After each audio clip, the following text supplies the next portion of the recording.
Harry Potter may be one of the most beloved series in the world, but that doesn't mean the books are completely perfect. I'm not here to point out every single error like dates that don't make sense, but instead to focus on plot points that still plague us. So here are 13 huge unsolved questions and plot holes in Harry Potter, so let's get into it.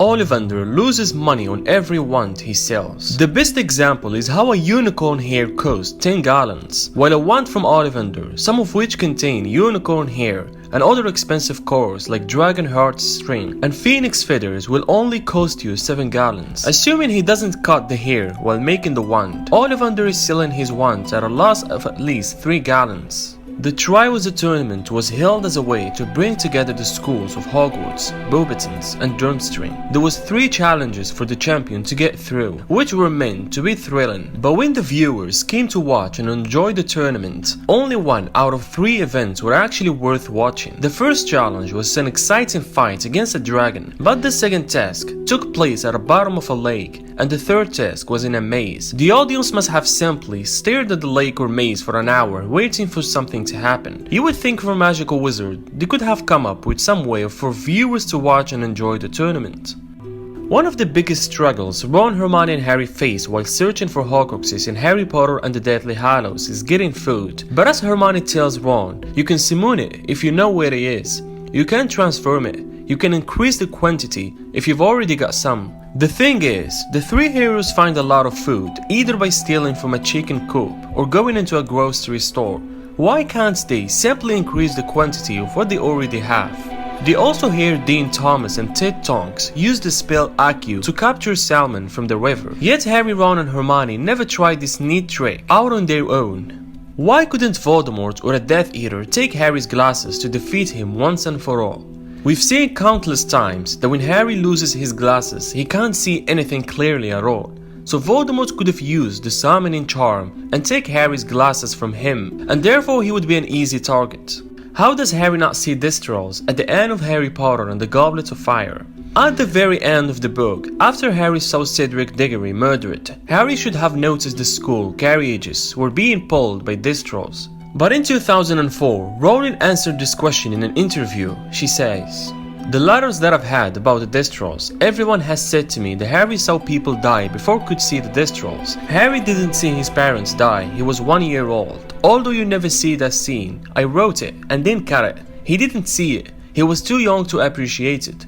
When you found out about Distrolls, you found that you can see them only when you really understand death in a broader sense, when you really know what it means." Someone said that Harry saw Quirrell die, but that is not true. He was unconscious when Quirrell died in Philosopher's Stone. He didn't know until he came around that Quirrell had died when Voldemort left his body.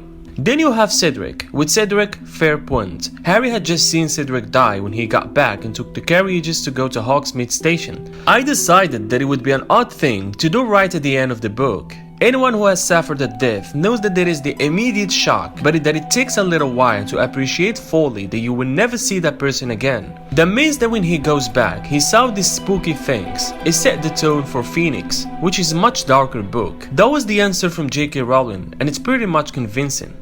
James and Lily Potter could have been their own sacred keepers. The reason Harry's parents were murdered by Voldemort was because he was able to find their hiding place after the sacred keeper Pettigrew betrayed their location and broke the Fidelius charm. But why James choose one of his friends to perform the charm when he could have been his own sacred keeper? In Harry Potter and the Deathly Hallows, it was revealed that Bill Weasley and Arthur Weasley became their own sacred keepers. Bill for Shale Cottage, where he lived with his wife Fleur, and Arthur for Aunt Maria's home. So why couldn't James or Lily have performed the charm themselves? The art for the cover of the original UK edition depicts Harry at the platform 9 3/4, wearing a Gryffindor scarf. However, Harry wasn't being sorted yet. It's possible, however, the illustration is of Harry returning to Little Whingin at the end of the school term. Although given the look of surprise on Harry's face, this is unlikely as his expression would be more appropriate to see in the train for the first time. During Harry's time at Hogwarts, the position of Defense Against the Dark Arts Professor didn't just change hands so frequently because of Dumbledore's questionable hiring policies. The job had actually been cursed by Voldemort after he himself was denied the position. But how does someone curse a job role? Can you do that to something that's totally immoral? Plus, why didn't Dumbledore just dissolve the position and create a new one, like Magical Defense Professor? There must have been some way to get around the curse.